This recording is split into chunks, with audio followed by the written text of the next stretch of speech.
저는 지금같이 방산주들이 신고가 랠리를 연일 치고 가고 있는 시점에서는 오히려 인프라 관련된 종목들을 야금야금 모아나가야 되는 시점이라고 보고 있습니다.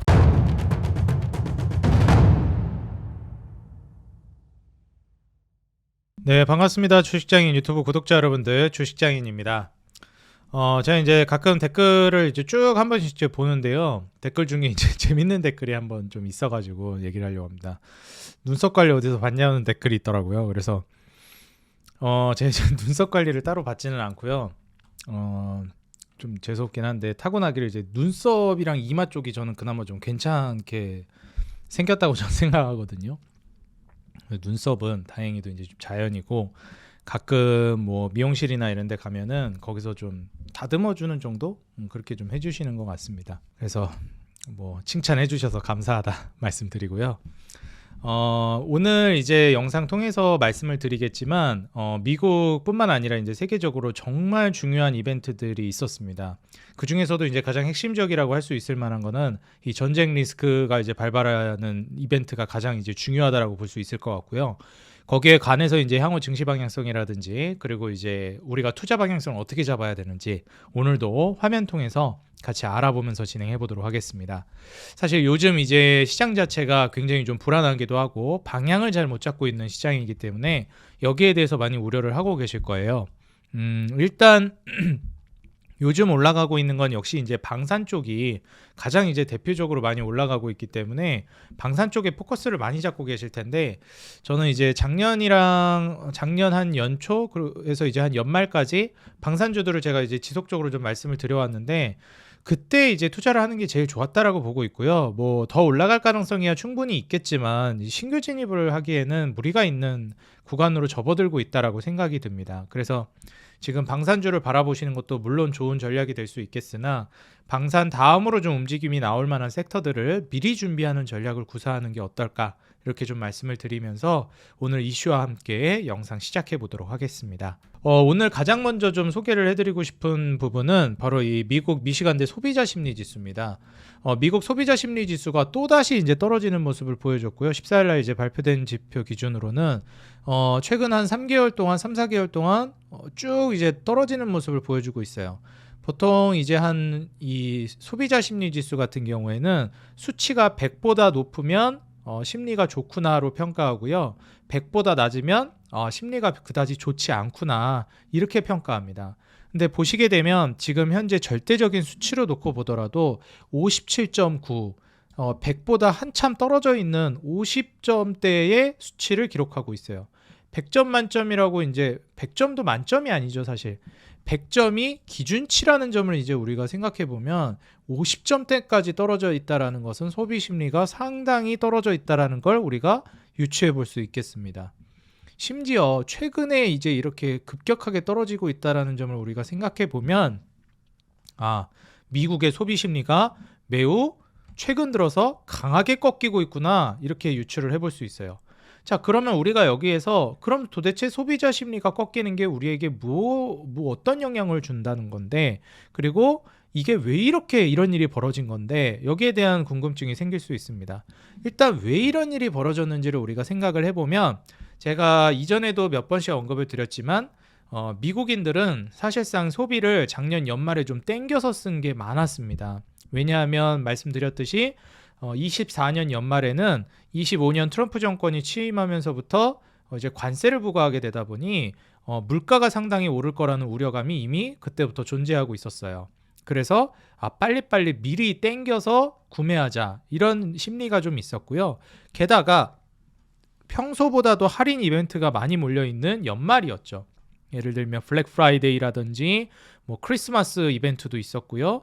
뭐 소비를 많이 할 만한 이벤트들이 겹쳐 있는 데다가 심지어 할인까지 겹쳐 있었단 말이에요. 이제 25년으로 넘어가게 되면 할인도 끝나지 거기에다가 이제 트럼프 관세로 인해서 물가도 오를 것 같지 이러다 보니까 각종 기업들에서 제품을 판매할 때 뭐 다음 달부터 이제 물가가 올라가 가지고 제품 가격이 인상됩니다. 그러니까 여러 곳에서 제품 가격이 인상이 된다라는 얘기를 곳곳에서 듣게 되는 거예요. 그러다 보니까 빨리 소비해야 되겠다 이런 심리가 작용합니다. 심지어 작년 연말까지는 미국 증시도 좋았기 때문에 증시가 좋아지게 되면 미국 사람들은 퇴직소득의 대부분이 이제 증시에 달려 있거든요. 퇴직연금이라든지 갖가지 이제 우리가 은퇴했을 때 받을 수 있을 만한 자금들을 증시에 투자하고 있습니다. 그렇기 때문에 증시가 올라가게 되면 기대의 퇴직소득이 올라가게 되면서 소비도 훨씬 더 활성화돼요. 그래서 증시도 분위기가 좋았지. 그러면 이제 소득도 어찌 보면 잠정소득도 올라가는 것이고, 그 다음에 할인 이벤트도 있고, 또 소비해야 되는 연말 이벤트도 많고, 그 다음에 곧 있으면 가격이 인상된다라는, 우리가 좀 있으면 가격 오릅니다 이러면은 불이 나게 소비가 몰리잖아요. 그럼 이제 각종 이벤트들이 몰리면서 소비를 나중에 할 것까지 미리 땡겨와서 썼어요. 그러다 보니 제가 계속 언급했던 게 뭔가요? 올해 1월 달까지는 25년 1월 달까지는 경기 지표가 좋을 거다. 왜냐면 12월 달 지표가 1월 달에 발표되는 거다 보니까 12월 달까지는 아마 많이 소비도 했고 경기 지표가 좋을 거다 했는데 2월부터는 삐걱거릴 거다 그랬죠. 연말 특수나 땡겨서 쓴 소비가 있기 때문에 올해 한 상반기에 쓸 만한 정도까지는 미리 다 땡겨다 쓴 거예요. 그런 점을 우리가 좀 생각을 해보면 올해 중순까지는 경기가 상당히 안 좋아질 수 있습니다. 미국 GDP의 거의 한 3분의 2로 이제 평가받고 있는 게 소비거든요. 그래서 사실상 미국은 소비가 꺾이게 되면 어지간해서 이제 경기가 꺾인다라고 보시면 돼요. GDP의 3분의 2를 소비가 차지하고 있기 때문에.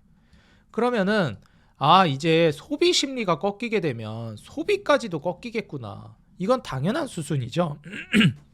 사실 이제 기대 인플레가 치솟게 되면 물가가 이제 튈 가능성이 높아지는 것도 맞는데 그게 꼭 일치하지는 않아요. 근데 보통 이 소비 심리는 어지간해서는 일치합니다. 소비 심리가 꺾였다라는 건 소비가 꺾이는 걸로 어지간해선 연결이 돼요. 기대 인플레가 치솟는 거는 물가로 직접적으로 바로 연결이 안 되는 경우도 꽤 있습니다. 근데 소비 심리는 거진 소비로 연결되는 경우가 꽤 많다. 자, 그런 걸 이제 우리가 고려해 봤을 때 돌아오는 이번 주에 미국의 기준금리 결정을 20날 이제 기준금리 결정을 합니다. 20일 날. 그리고 이제 17일 날 오늘 밤 이제 아마 미국의 이제 소매 판매 지표가 발표가 될 거예요. 그래서 미국의 이제 소매 판매 지표를 이제 보시게 되면은 지금 보시는 바와 같이 이제 3월 17일 날 발표가 되거든요. 이제 3월 17일 날 발표되면서 돌아오는 이제 야간에 소매 판매 지표가 발표가 될 거예요. 과연 선방을 할 것이냐, 괜찮을 것이냐 좀 봐야 되는데 사실 최근에 이제 미국의 소매 판매 지표를 보시게 되면 뭐 나름 선방을 해줬어요. 2월 달도 올해 1월 달 지표를 기반으로 했기 때문에 뭐 나쁘진 않네 수준이었습니다. 근데 이제 이번 달 바로 이제 오늘 밤에 발표되는 지표부터는 아마 꺾일 가능성이 높아요. 설사 안 꺾인다 하더라도 아마 다음 달부터는 꺾일 겁니다. 소비 심리까지 꺾였고 사실상 이제 미국 증시까지도 꺾였잖아요. 미증시가 꺾이고 있는 단계에서는 사실상 사람들의 소비 심리가 더 위축될 겁니다. 증시도 꺾이면 기대 퇴직소득도 줄어들고 거기에다가 이제 땡겨서 쓴 소비가 있다 보니까 이젠 허리띠를 졸라매야지. 그때 다 썼으니까 24년 연말에 거기에다가 이제 제품 가격들도 올라갑니다.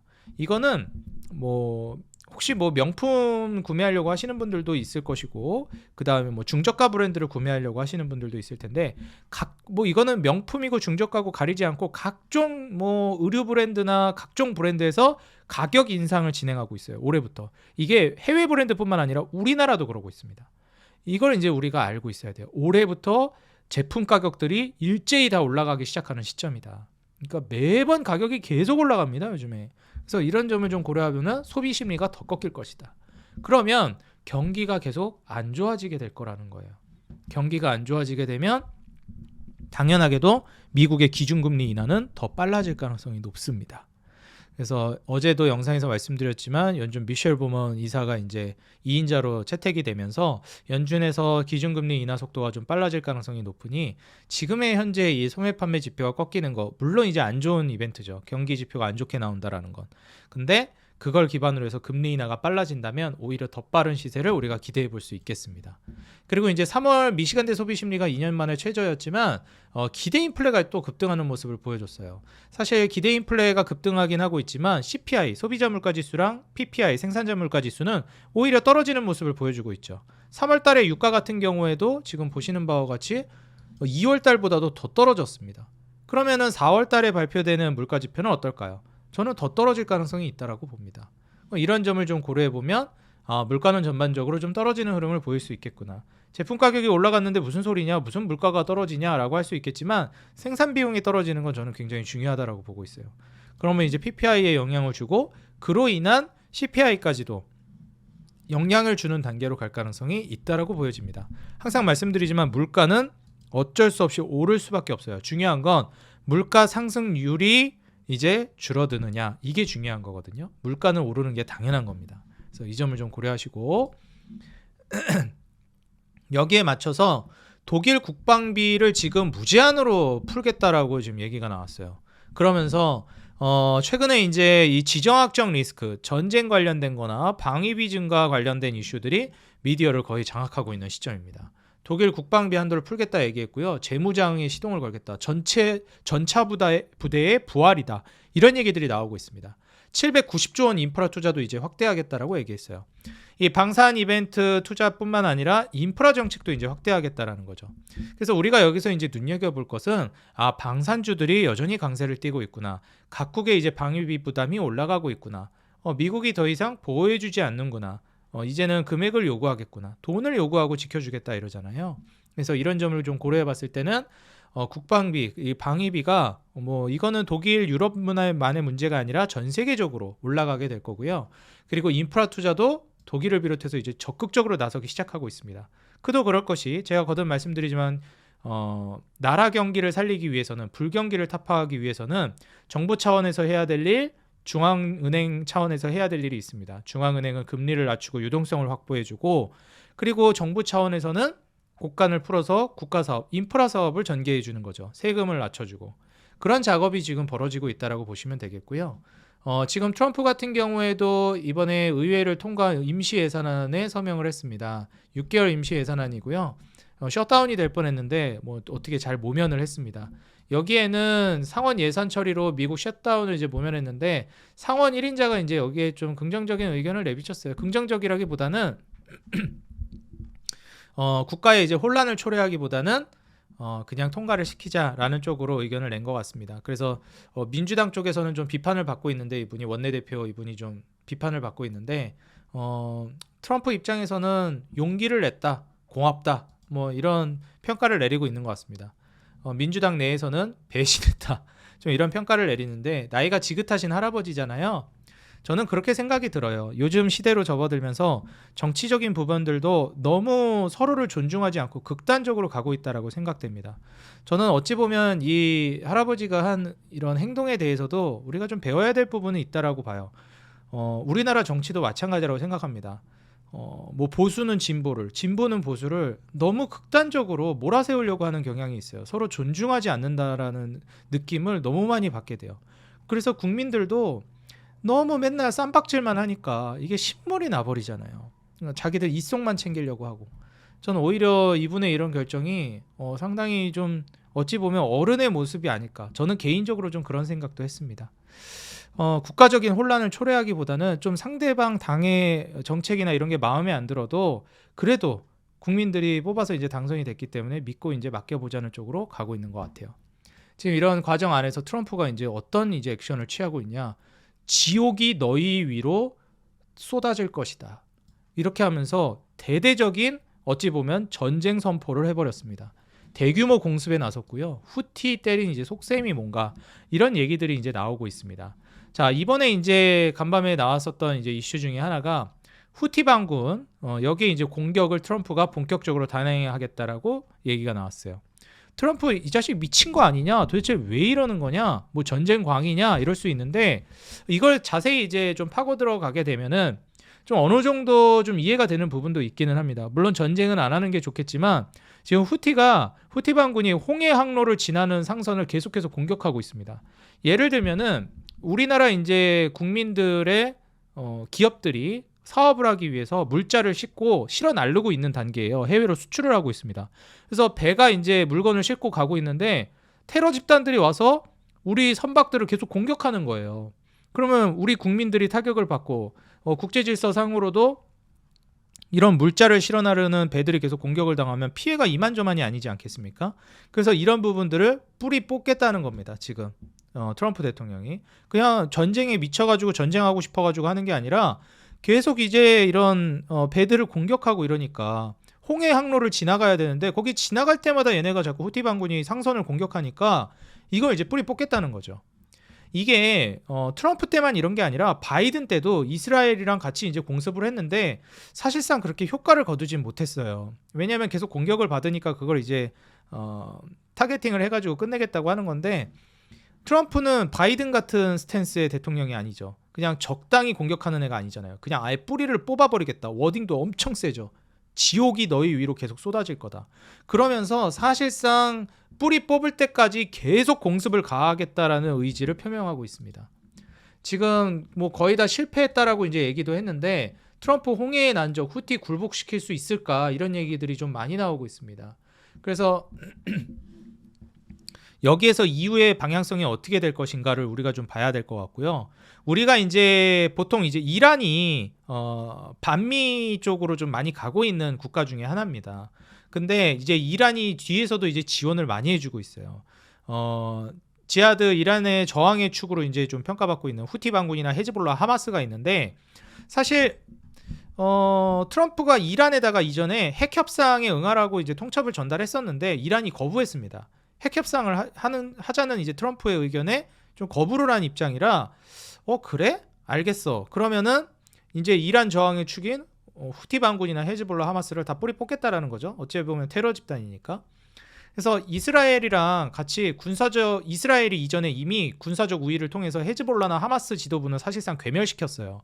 근데 헤즈볼라랑 하마스는 뭐랄까요? 조금 점조직처럼 체계화되지 못한 테러 조직이라고 우리가 평가한다라고 하면 후티 반군 같은 경우에는 꽤나 이제 체계적이고 조직적이라는 평가를 듣고 있습니다. 그리고 헤즈볼라나 하마스 쪽에서도 좀 흡수가 된 경향도 있다라고 보고 있고 그러다 보니까 후티는 이제 만만하지 않구나. 그래서 그냥 완전히 이번 기회에 제대로 각 잡고 뿌리 뽑아버려야겠다. 이렇게 이제 생각을 하면서 트럼프가 강력하게 지금 군사적 제재를 가하고 있는 걸로 보여져요. 자, 그렇게 된다라고 하면은 이제 이후에 이란의 지원이 계속 있을 것인가, 혹은 이런 쪽들을 이제 뿌리 뽑게 되면은 이란이랑은 또 어떻게 될 것인가, 이런 정도를 좀 봐야 되겠고요. 과연 이란과의 이제 마찰까지 확전이 될 것인지를 좀 봐야 되는데 그럴 가능성은 저는 낮다라고 봅니다. 그 정도까지 갈 것 같지는 않고요. 지금 트럼프가 지옥이 비처럼 내릴 것이라는 이 미국이 친이란 예멘 반군 대규모 공습을 하고 있습니다. 그래서 이란과의 어찌 보면은 대립 이런 것들도 연결이 되어 있다라고 볼 수 있겠고요.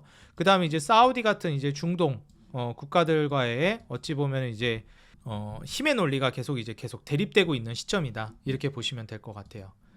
후티 반경에 가까이 오지도 못하고 있다. 미국 입장에서는 예멘 공습 길어질 수도 있다 얘기합니다. 지금 미국 공습받은 예멘 후티 반군이 미국 항공모함에 드론 반격을 했다 하는데 미국 관계자는 가까이 오지도 못한다, 얘네 피해 없었다, 이렇게 얘기하고 우리는 앞으로 후티 공격 계속하겠다. 그러면서 후티도 홍해에서 미국 선박 공격 이어간다고 맞섰죠. 그러니까 계속 우리는 미국 선박 공격할 거다.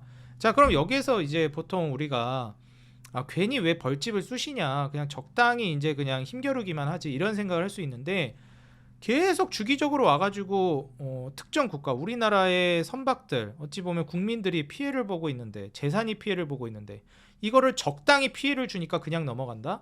그거는 글쎄요, 뭐 사람마다 의견 대립이 있을 수 있겠지만 저는 목숨과 재산에 영향을, 국민들의 목숨과 재산을 위협하는 이런 테러 조직은 유한 스탠스를 취하는 건 저는 아니라고 생각해요. 전쟁을 불사하더라도.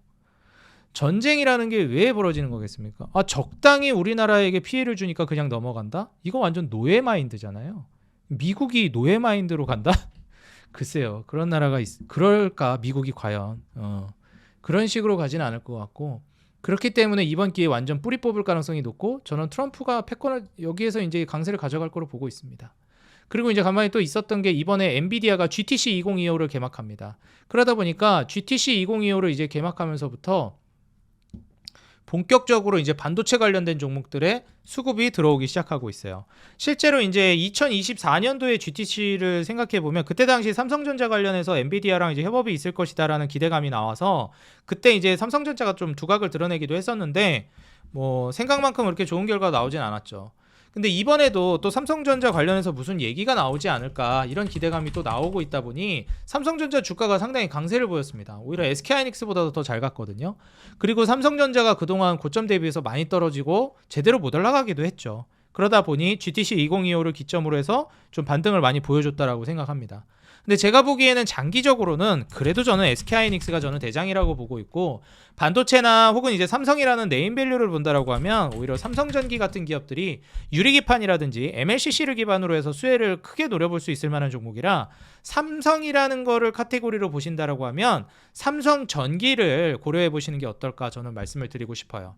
실제로 이제 반도체 같은 경우에도 과거에는 이제 소부장 중에서도 소재 부품 쪽으로 수급이 많이 몰렸는데 HBM 그리고 AI 반도체로 넘어가게 되면서 수율이 굉장히 중요해지기 시작했습니다. 그러다 보니 검사 장비나 이런 장비 쪽으로 수요가 많이 몰리고 있고 과거에 뭐 2015년 뭐 2010년 막 이럴 때는 소재 부품 쪽이 정말 중요했거든요. 근데 요즘 들어와서부터는 장비 쪽의 수요가 굉장히 강하다. 이렇게 좀 해석해 보시면 좋을 것 같습니다.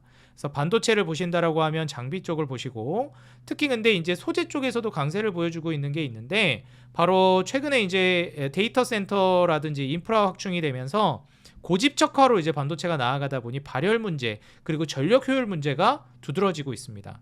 그래서 발열이라든지 그 다음에 전력 효율을 잡아줄 수 있는 거 이런 것들이 이제 유리기판이라는 신소재를 통해서 우리가 창출해낼 수 있다 보니 유리기판이 이제 또 수혜를 많이 받고 있어요. 그래서 소재 쪽의 유리기판 그리고 소부장 중에서는 장비 쪽에 포커스를 맞춰서 투자를 이어가 보는 게 저는 반도체 쪽에선 좋을 것 같고요.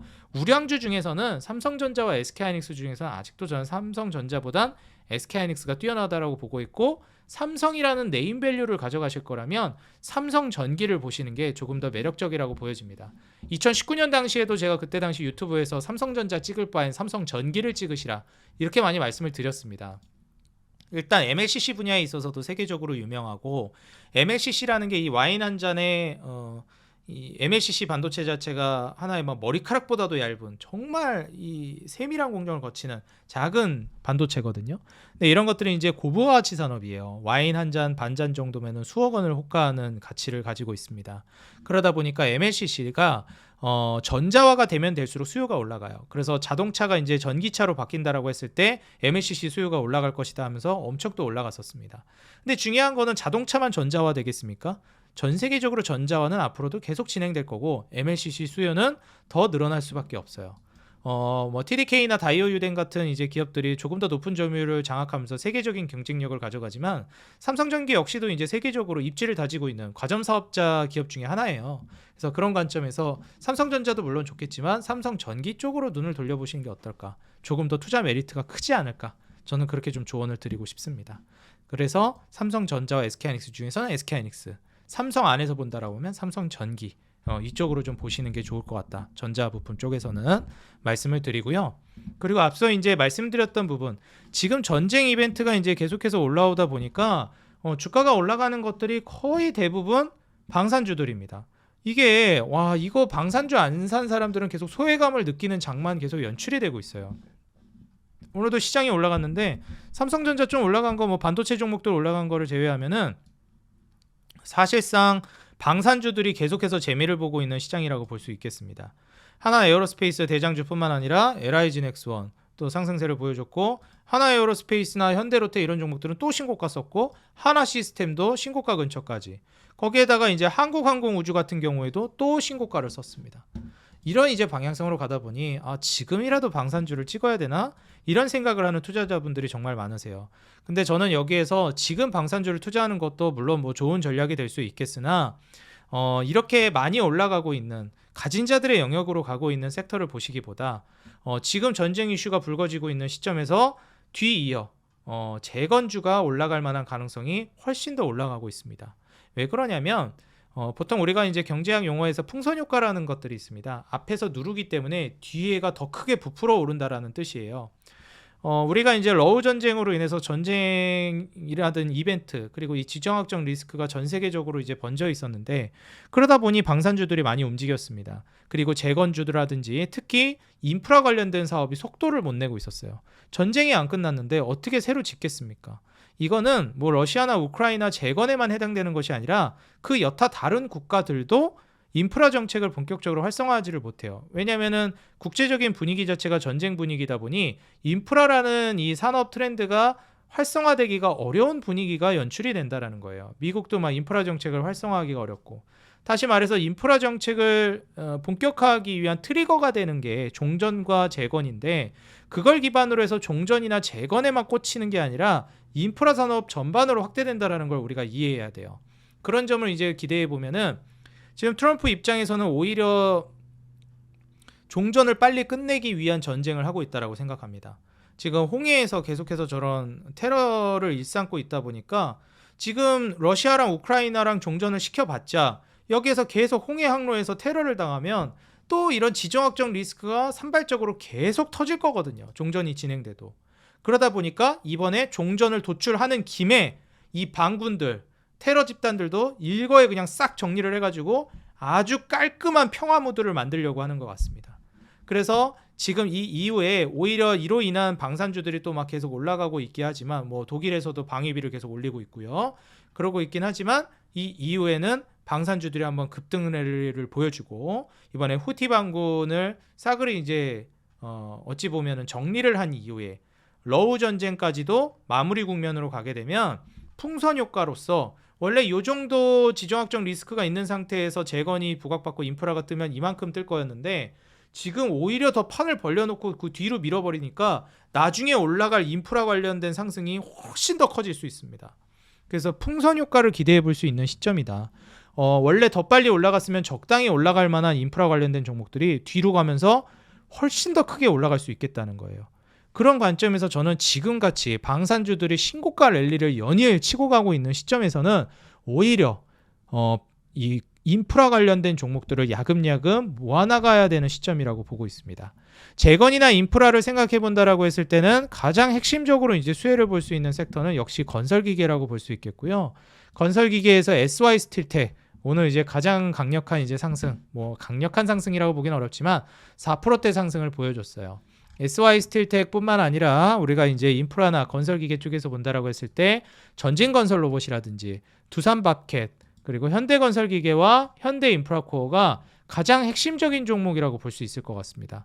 그리고 중소형 종목으로 가게 되면 이제 DY파워라든지 그다음에 이제 진성TEC 이런 종목들까지도 이제 좀 눈여겨볼 수 있겠고요. 지금 이익 캐파 자체도 상당히 준수하게 올라오고 있습니다. 영업이익, 매출, 순이익 다 우상향하고 있고 그 다음에 이제 마진율 자체도 이제 회복 국면으로 가고 있기 때문에 낮은 PER, 뭐 한 7배 정도와 낮은 PBR 0.7배 정도라면은 저는 충분히 이제 시세를 또 고려해 볼 수 있을 만한 자리에 가고 있다라고 예상이 돼요.